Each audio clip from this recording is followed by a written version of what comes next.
fellas, this is one and only yours, Fahad from Khokar, the Fiberologist, and another exclusive episode. And I'm super excited because I have Miss Renata Lewis with me. Renata is a full-time freelance copywriter and a very good and dear friend. Everybody, please welcome her. Renata, how are you? I'm good, Fahad. How are you? I am doing very well. So, Ren, I already know a lot about you that you are a freelance copywriter. You're from Canada. But my audience would like to know who is Lewis actually? Yeah, I guess I could tell you a little bit about how I sort of landed into writing. I've always loved writing from childhood, but I started a business in 2012. I think we registered it. And back then, online shopping wasn't as popular as it is now. So a lot of our job was to build a sort of connection and a sort of trust with people that were coming on our website, just to connect with them on the basis that we are a legitimate business and that they're going to receive whatever it is that they order from us. And so copywriting sort of came out of that need to connect with people online in a time where selling online was not as easy as it is today. And over the years, we then branched. Our business was a tea business. We had like a tea shop and an online store. And from there, we branched into a small marketing firm where we would help startup businesses communicate clearly who they were trying to target and connect with in their business. So that's sort of how we entered into copywriting, landed into it. Yeah. I can hear you loud and clear. Okay. There is a problem at my side, and I apologize for that.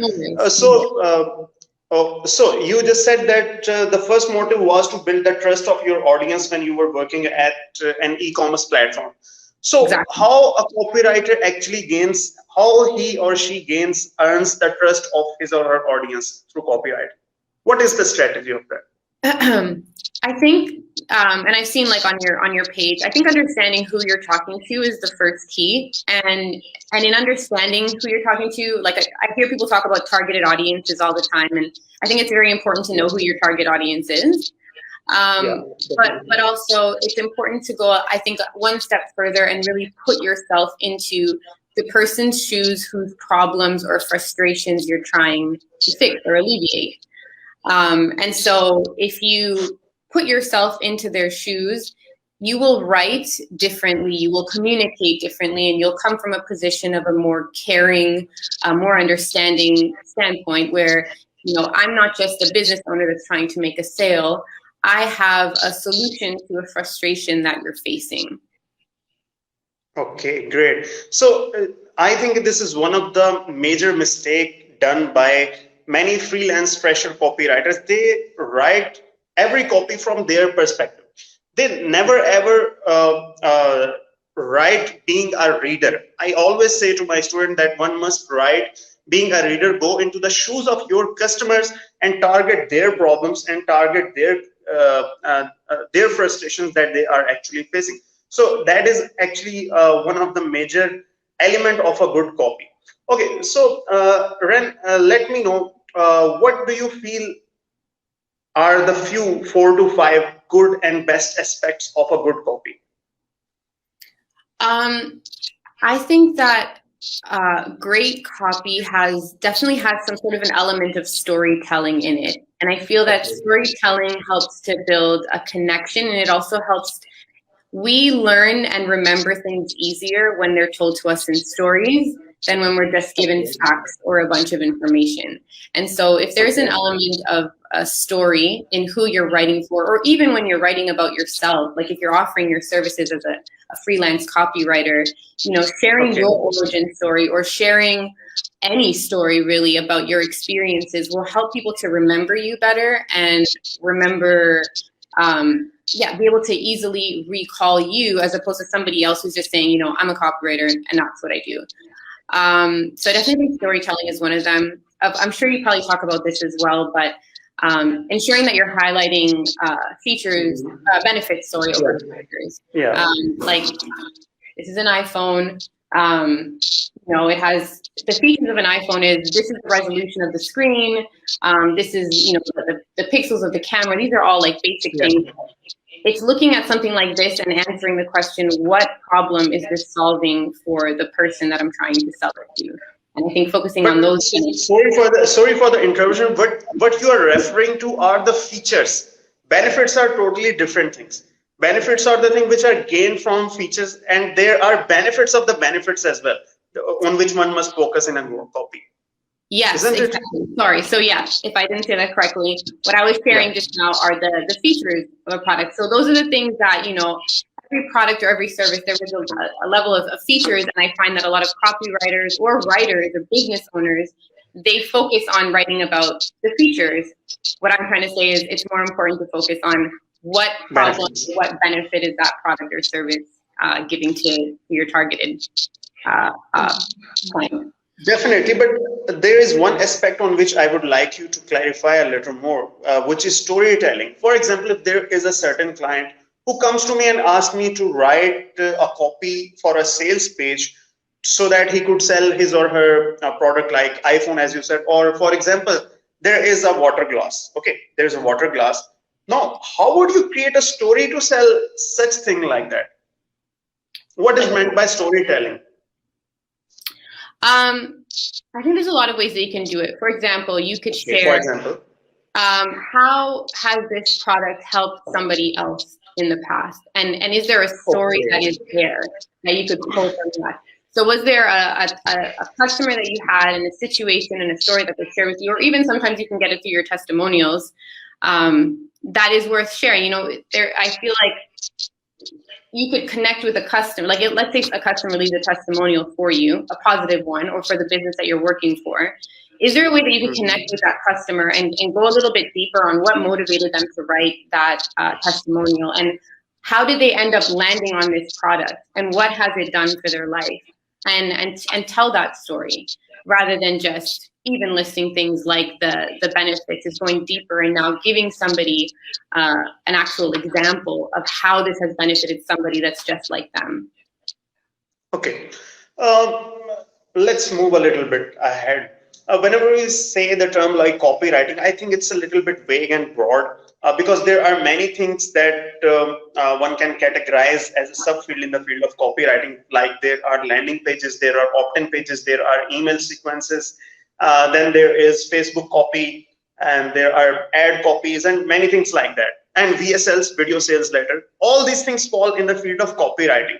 So when one says that you must become a copywriter, does that mean that one always should have a command on all these things, or one should master only one aspect of copywriting? No, I think that you should master whatever feels real and natural. And I think there's space for you to, I think the more niche that you go into something, the better chances you'll have of success. So if you say, like, for example, I focus specifically on the sales pages or newsletters or social media, and you just focus on that one area and you master that, I think that you will have a better chance of success that way. Of course, you can diversify your skills, and that's always great because you can get more income the more things that you can do. But in the long run, I think if you specialize, that's going to help you be known and recognized and remembered in that area, the people that you're serving. Okay, very good strategy that one must always target a certain niche and a certain category. So would that be a good strategy to target a specific chunk of industry? For example, if I am a tech copywriter, I should always stick to that. And if I am a home improvement copywriter, I am writing for the legal issues, like I'm writing for writers. Should I also position myself in certain field, or should I go generic? I don't think you should ever go generic. Because why so? Well, when you're known in a certain area, if you become the master of one thing and you get known in that one area, you can potentially have a huge, grasp of that one market. So let's just say I'm writing for dental offices. I'm a copywriter and I focus on dental offices. And then I'm writing my bio and I say, my name is Ren Lewis and I help dental offices acquire new customers through awesome copywriting. Okay. One bio. And now let's just put me beside somebody who, let's say Fahad, is just a general copywriter, right?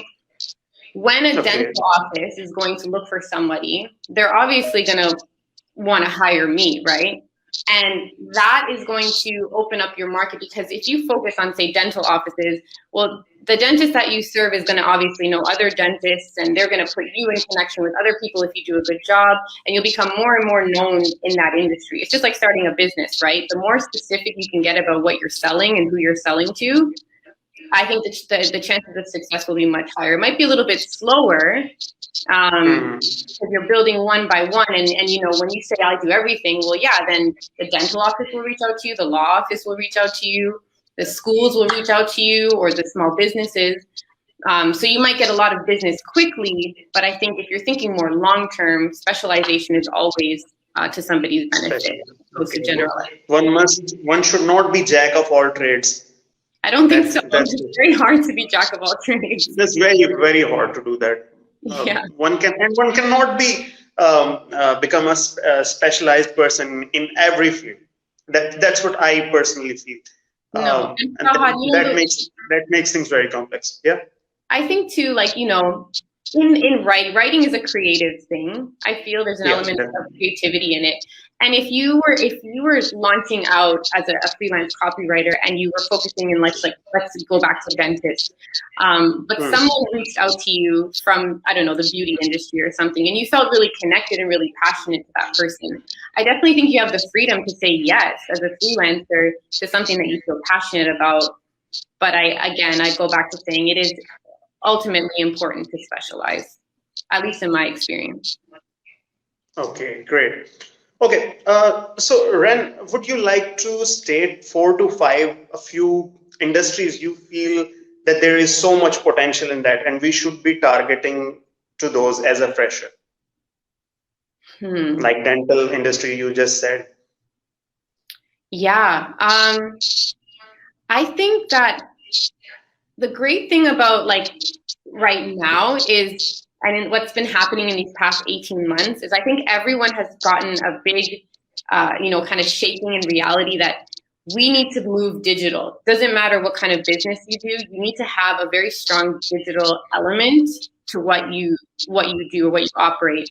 In terms of top trending industries, I won't speak to that part because I'm not 100% sure if you were to go on Google and type in what are the top 5 things that I should reach out for right now in terms of copywriting. But what I can say is that if there's something that you're interested in or something that aligns with your personal interest, I would go after something like that. So if you are somebody who loves, let's say, not-for-profit organizations, you're somebody who connects deeply with companies that have a mission and are doing something for the greater good, I would start there. I would start on whatever it is that you are interested in and target that. It's going to be easier for you to write about something that you're passionate about. And I do think that there is room for great copywriting now in pretty much any space, because of this push for everybody to be strong communicators online and to move everything online. So sorry I couldn't give you exact industry and niche industries, but I also feel again, if you go on YouTube and you wanted to know those exact industries that are buzzing right now, you could always find that. But for me, I like to go with my heart. Okay, and which field you are specialized in? I work for a not-for-profit right now. Achha, for non-profit organization. Do they pay well? They do, yeah. I work for a pretty large one, but yeah, they do. Not bad. Okay. Is it a myth that freelance copywriting is a highly paid job? No, I think with anything, it's what you put in, right? When you're a freelancer, you get what you put in. And I have met and spoken with copywriters who legitimately make 6 and 7 figures a year. I've also, chatted with copywriters who make, a couple extra $100 or a couple extra $1,000 a month doing this on the side, while keeping their full-time jobs. So I don't think that it's a myth. I think that freelancing is you get what you put in, and and not just what you put in. So it's not just about sending, if you're on Upwork, it's not just about sending a bunch of, copy and paste, as I'm sure you talk about, or even on Fiverr. It's about personalizing things and reaching out to people and taking an interest in them. And So I know that takes some time as well, right? But as you know, But let's just say that I am a fresher and I have just developed my expertise in the field of freelance copywriting, and I'm targeting a certain industry. I have positioned myself in a certain niche. How should I be setting my prices as a startup? when it comes to pricing, when we started out, Yeah. I'll give you my example. When we started our marketing company, it was 5 years into having owned our own business. Okay.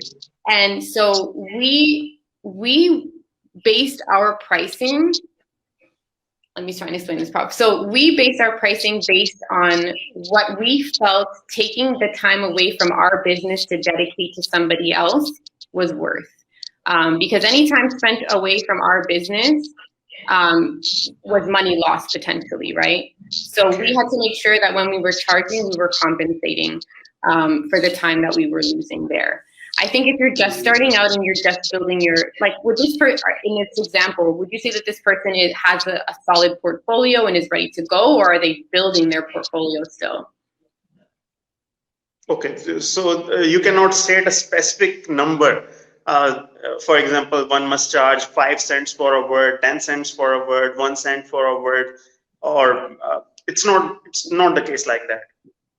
I don't think so, no. I think you could go and look and see, what are people who are just starting out charging? If there's people in the industry that I'm targeting, what are they charging? Could I come in at a more competitive price? Can I afford to come in at a more competitive price? If so, I would do that, right? If you could leverage off of that. But if not, I don't think you should devalue yourself either. I think you should know, what is it that you need to make to make a living? And I don't mean like a crazy living, right? Like you don't need six figures necessarily to live comfortably. You can get there.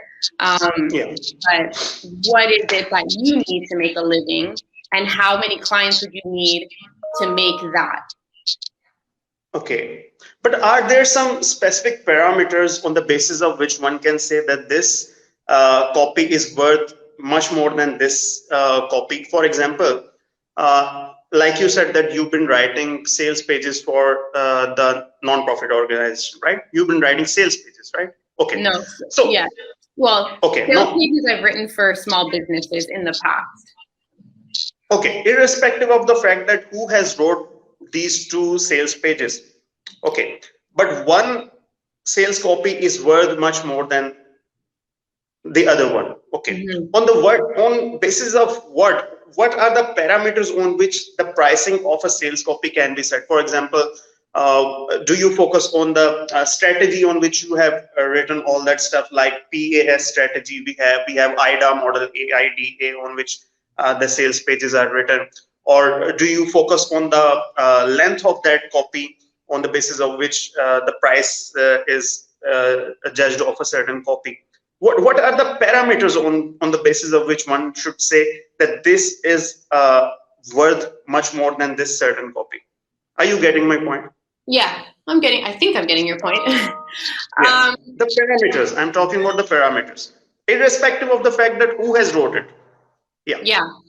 I think length, of course, the level of data that you have on the person that you're trying to write to. Okay. I think it's like, also when you're talking to a client, it's, what results has your copy yielded for somebody else, and can you leverage that, right? So is there anything that you can show that you have done before where you can say, this client was able to experience, XYZ sales growth based on, this style of copywriting and what I did for them here. So this is what you can expect here. And based on that, I can price my product or my service like that, based on the return that you are hoping that the client is going to get off of something like this based on previous experience. Okay, great. Okay, Ren, this would be a great thing if you will tell us from where one can get the business of copywriting other than freelancing platform. We know all about Fiverr, Upwork, all these things, all these platforms. From where and how do you get the business of this? For me, I have reached out to people that I feel connected to and am passionate about directly. And sometimes Oh, I have gotten responses. Sometimes I get great through, responses, and I'm through actually, social media, through LinkedIn or through Instagram, I want to know about the process. How do you reach, or you reach them physically? Just open their door and talk to them. What was the not way? Yeah. not physically in a long time, but Yeah. on Instagram, on LinkedIn, I've reached out to Okay. people. Sometimes you get an answer, sometimes you don't. But I've been Okay. able to open a few doors for myself. And I think that when you try to reach out to somebody that you are, you're genuinely passionate about their business or them, you're genuinely passionate about working with that person, and you're able to communicate that in a very genuine way, I think that can go a Okay. long way for people. People can feel when something is real. People can feel when, there is passion behind how you reach out to them. I've had people reach out to me before for certain things, and I can tell whether, they're just trying to make a quick dollar or if they're actually interested in connecting and working with me. So for me, that's how I like to work, based on what I'm passionate about. And so that's how I've, over the years, obtained clients. Who is your teacher in this field? I read a ton of books, but Like what? I would my like you to suggest us a few. Yeah. yes, The Artist's Way. Have you heard of this book? No. The The Art, artist way? The Artist's Way. Yeah. Okay. Okay. There's. Have you ever read Everybody Writes or heard of this book? Everybody writes. No, no, I Oh, haven't. you must Everybody writes. you must read this book. Everyone that Okay. follows you, you must read this book. You will be a better writer. Everybody writes and artist way. Okay. Yeah. Please You'll do. be a better writer just by reading those two books, I feel. Okay. But I'm more ever heard of this. Okay. my teacher, honestly, Fahad, has been life experience. This has come out of it. It's a And skill no one is better teacher than that. Yeah. I think when you have to do something, when you have to be able to communicate well in order for your business to survive, you're gonna figure it out, and you're gonna do everything that you can to make sure that you're communicating your message clearly. Great, great. So one should focus on reading books and Yeah. just to practice, and it is just a process of self-learning, and this is the sole way through which one can become a good copywriter. Is that so? No, I think, of course, like, there's tons of courses out there, whether you go through a traditional, university or college, or whether there's lots of online courses on Udemy and things like that. Mhm. But yeah, I guess it just depends, right? Like, are you somebody who learns through experience, or are you somebody that prefers to learn through schooling? Do you also offer any course? I don't offer any courses right now. You should. You should. That would be another stream of income for you. And I think you are Right? going to make a bunches of fans from Pakistan today, and they will be interested to buy your course. You should think about that. I will, for sure. Thanks, Fahad.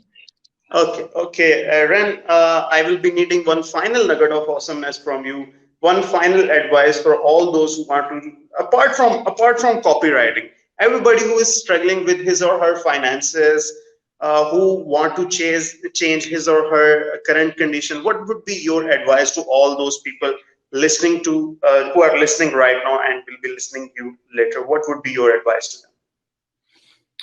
Oh, so many advice on that. I feel like we've all been there, right? I think, I'll give two things. In regards to copywriting, there is such an invaluable, learning and knowing the English language is such an invaluable skill. My parents were from Latin America. When they came here to Canada, they spoke a little bit of English, and they immersed themselves in the culture, and they benefited greatly from having. So isn't it your first language? Isn't it the language in which you think and swear and dream? Isn't it your language?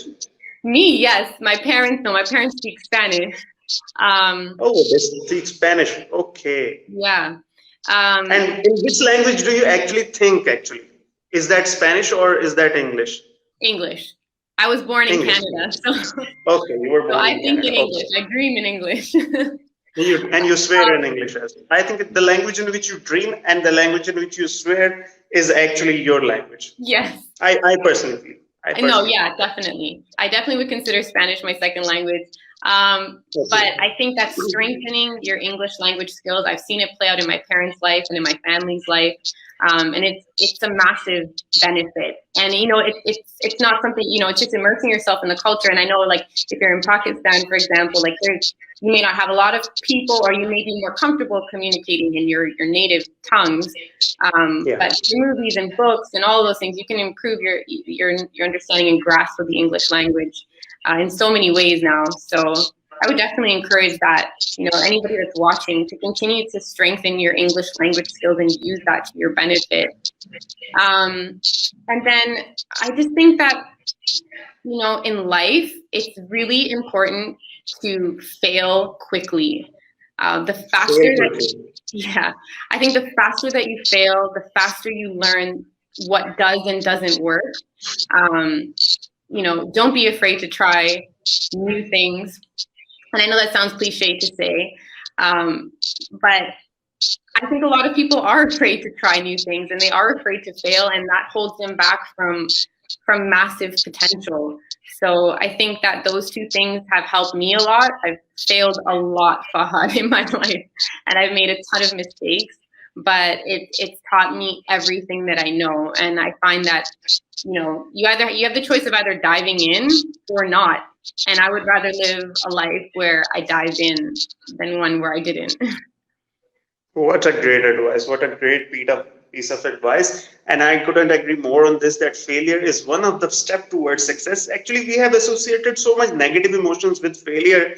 And we feel as if this is the end of the world whenever we get failed. We feel the triumph and we feel the success only and only when we know that these are the 7 to 8 reasons which can cause failure. And I will avoid all those things and go directly towards that victory. Okay, so if I would never ever get failed, I cannot proceed. I cannot march in any field like copywriting. Ren, thank you so much for being with me. Thank you so much for your precious time. I know we are 12 hours ahead of Canada, and you took the pain of getting up so early for our audience. I literally owe a profound debt of gratitude to you, and I would request you to come again on our platform. This is your platform, and if we could do anything for you, we are just a one click away. Thank you very much. Thank you so much, Fahad. It's been a pleasure. Have a great night.